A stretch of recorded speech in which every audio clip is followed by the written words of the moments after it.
que je vais dire certainement va entraîner la controverse. J'ai l'habitude de dire que l'État de la Floride est ennuyeusement plat. Il est indéniable qu'un paysage avec des reliefs et des montagnes, c'est beaucoup plus agréable à la vue. Attention, je ne suis pas en train de dire que la Floride n'a pas ses charmes. Et croyez-moi, elle en a un.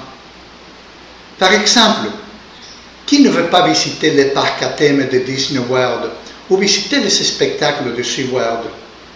Qui n'aime pas aller à Miami faire du shopping qui est le paradis de la consommation? Qui ne souhaite pas aller s'installer dans les formidables restaurants cubains de la ville ou se baigner dans les infinies plages de l'est de la péninsule?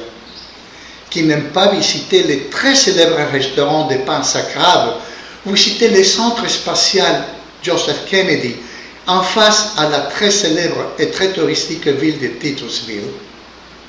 Parmi les charmes de la Floride se trouve le chapelet des îles et des îlots qui, partant du sud de la péninsule continentale, pénètrent profondément dans le canal qui sépare les États-Unis de l'île de Cuba.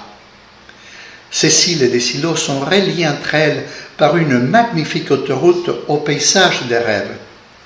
C'est la célèbre US 1, ici appelée Overseas Highway, qui traverse les États-Unis de la frontière canadienne jusqu'au point le plus méridional du sud des îles de la Floride, Key West, ainsi appelé tant en anglais que dans d'autres langues.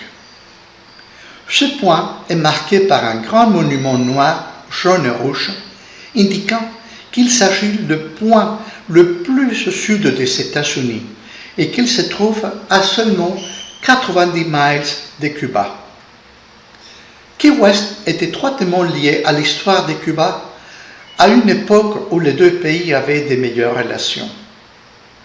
Particulièrement spectaculaire sur cet ensemble de routes est le pont 7 Mile Bridge, qui, comme son nom l'indique, est un pont sur pilotis de 11 km de long, avec une vue incroyable sur la mer environnante et des coloris qui vont du bleu indigo le plus intense à la turquoise la plus brillante.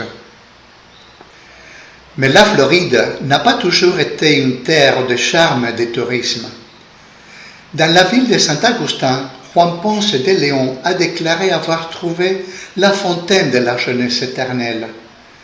Henry Flagler, à coups de millions de dollars, a amené le train à la ville de Miami, avec l'idée prévoyante d'attirer les riches du Nord pendant l'hiver glacial dans cette terre de douceur et de plages sans fin. Il fut un temps où vivre en Floride était difficile. Au nord, il y avait les villes de Saint-Augustin et de Jacksonville.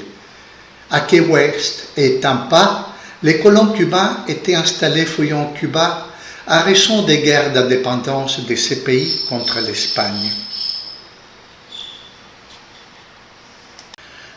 La pêche à l'éponge de mer était très développée dans les îles le plus au sud, ce qui était très utile à ce moment-là.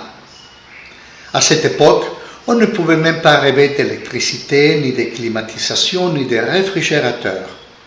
Ainsi, les pêcheurs ont donc pris ce qu'ils savaient sous la main dans leurs bateaux pour les longues journées en mer, à savoir œufs, le sucré concentré, quelques biscuits et citron vert, aussi connu comme citron créole.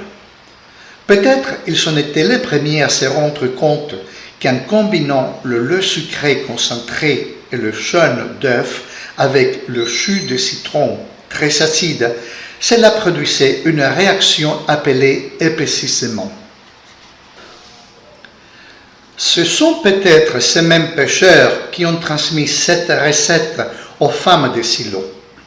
Et en quelque sorte, la recette étant la cuisinière de William Curry, un milliardaire de Key West qui a fait fortune en approvisionnant les navires qui ont traversé ces régions.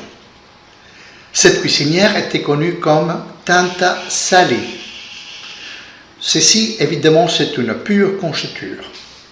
Dans chaque maison du sud de la Floride, on a l'idée que la sienne est la recette originale, chose qui se défend avec fierté. Aujourd'hui, la tarte au citron vert du sud de la Floride doit se cuire dans la peur de la contamination par la salmonelle, qui peut être répandue dans les climats du sud de la Floride. La tarte au citron vert du sud de la Floride a pris des cartes de noblesse quand, en 1930, la première recette écrite d'un gâteau si célèbre était apparue.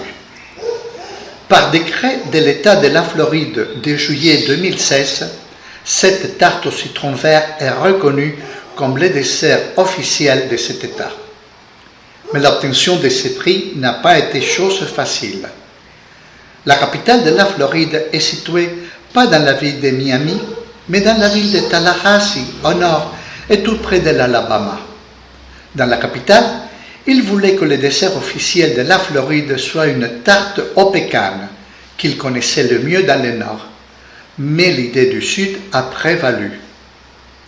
Chaque année, du 1er au 4 juillet, le festival de Key Lime Pie du sud de la Floride est célébré dans la ville de Key West. Il est évident que chaque établissement défendra la sienne comme la recette originale, la plus savoureuse et la meilleure.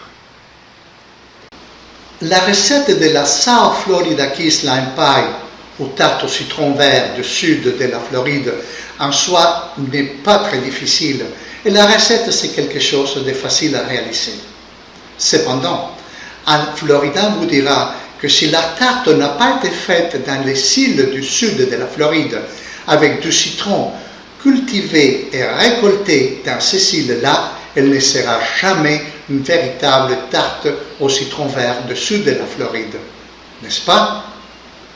Merci.